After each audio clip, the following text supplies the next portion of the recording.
Đùi gà chiên các bạn, bên ngoài vàng mà bên trong rất là mềm mề.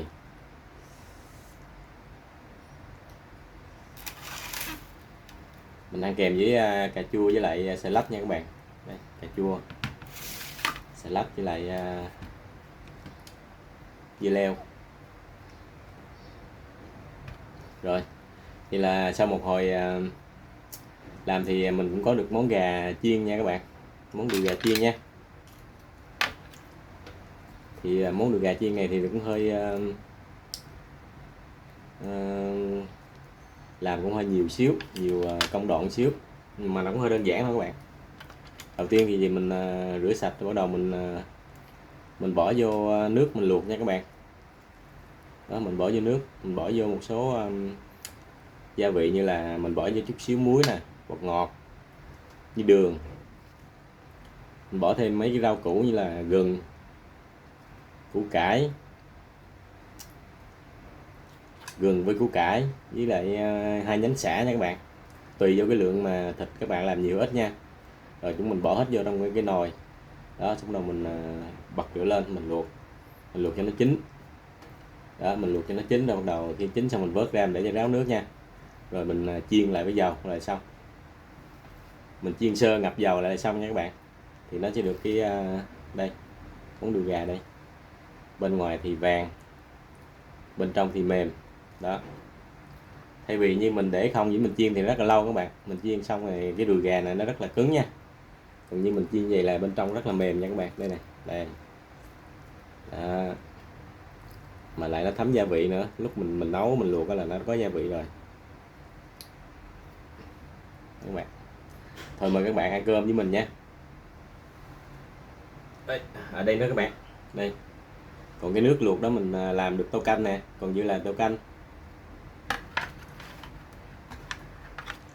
đây các bạn, có một tô canh luôn, rất là ngọt nha các bạn.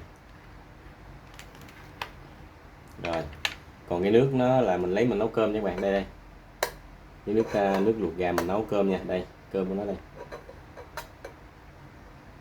rất là đậm đà nha các bạn, ăn nó rất là ngọt. Đây này. Đó, còn dư lại một tô đây là mình làm được tô canh rồi. Ok, để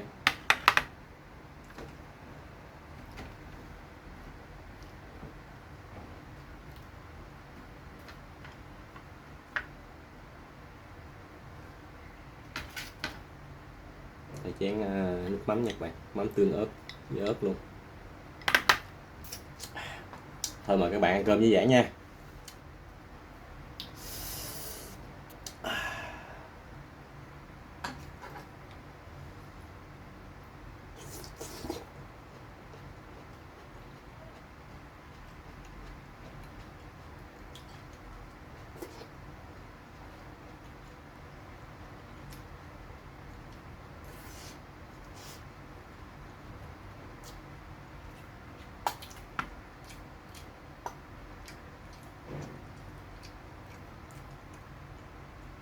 Cơm nó bay mùi thơm gà nha các bạn, ăn cho nó cũng rất là đậm đà vì có nước gà đó.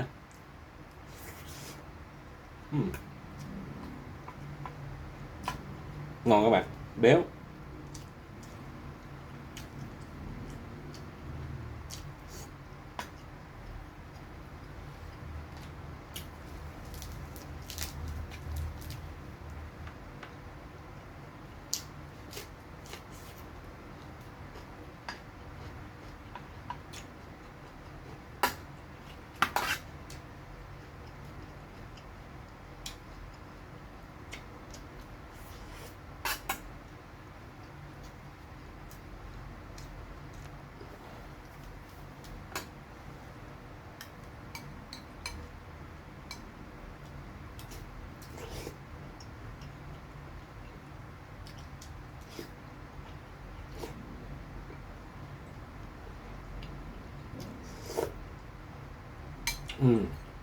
Rất là ngọt các bạn, đậm đà.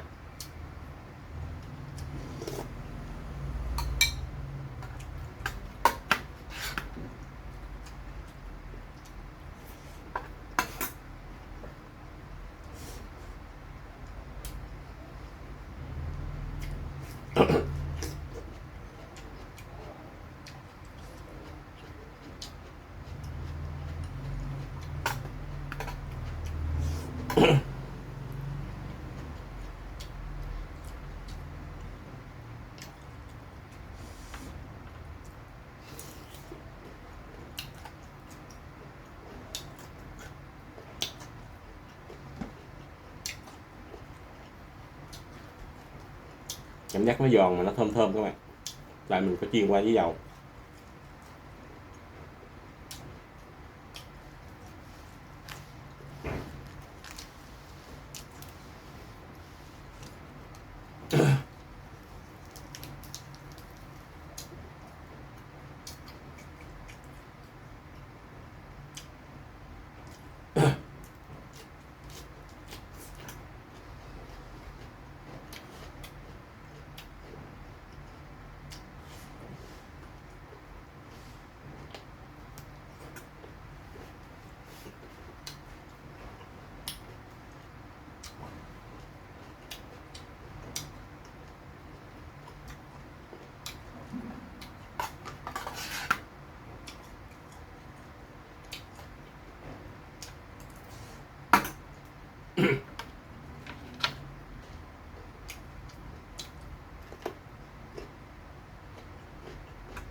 Lâu không ăn cà chua sống các bạn, chấm vô ăn đã.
Bên ngoài dai, bên trong thịt rất mềm nha các bạn,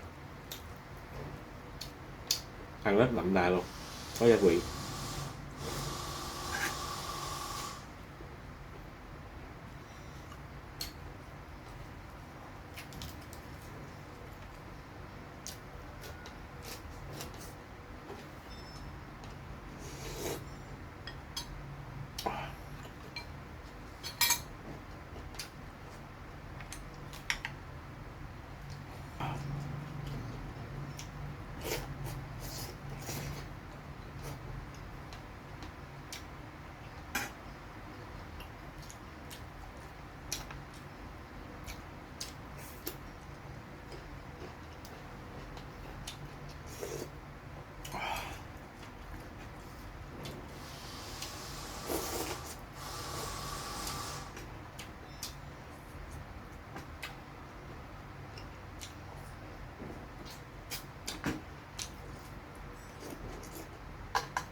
Đùi gà này các bạn, thông thường á thì mình luộc lên gia vị như vậy cũng được, mình ăn luôn được rồi, nhưng mà mình chiên sơ lại như vậy ăn nó thấy nó cảm giác nó thú vị hơn, nó kích thích hơn nha các bạn. Đó. Bên ngoài thì màu vàng giòn nhẹ, còn bên trong thì chín đều. Chứ còn như khi mà mình để nguyên các bạn đem đùi gà về á, chúng ta để nguyên vậy chúng ta chiên thì nó rất là lâu, nhiều khi bên ngoài nó cứng nó cháy mà bên trong chưa chín nữa các bạn. Thật ra cái này thì mình cũng học lỡm của người ta thôi, chứ mình cũng chẳng biết cái cách này đâu, nhưng mà rất hay các bạn. Hồi giờ mình ăn nó thắc mắc ủa sao mấy cái quán cơm chiên người ta chiên hay quá vậy, bây giờ mình mới hiểu được các bạn. Đây là mình luộc trước, bỏ gia vị vô, đó mình chiên lại nó ra.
Canh gà ăn rất là ngọt các bạn, phải nói cái loại cái món canh gà này ăn rất là ngon, ngọt dễ chịu các bạn, thơm.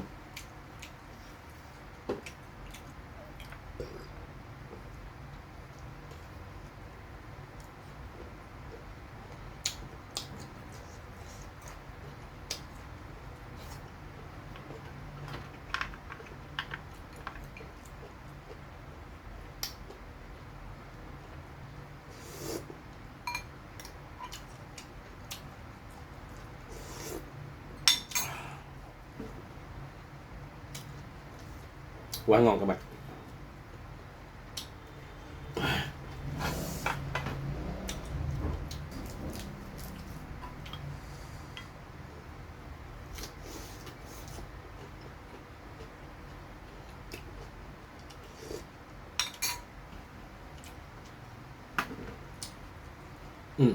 Thôi mình xin dừng clip tại đây nha các bạn.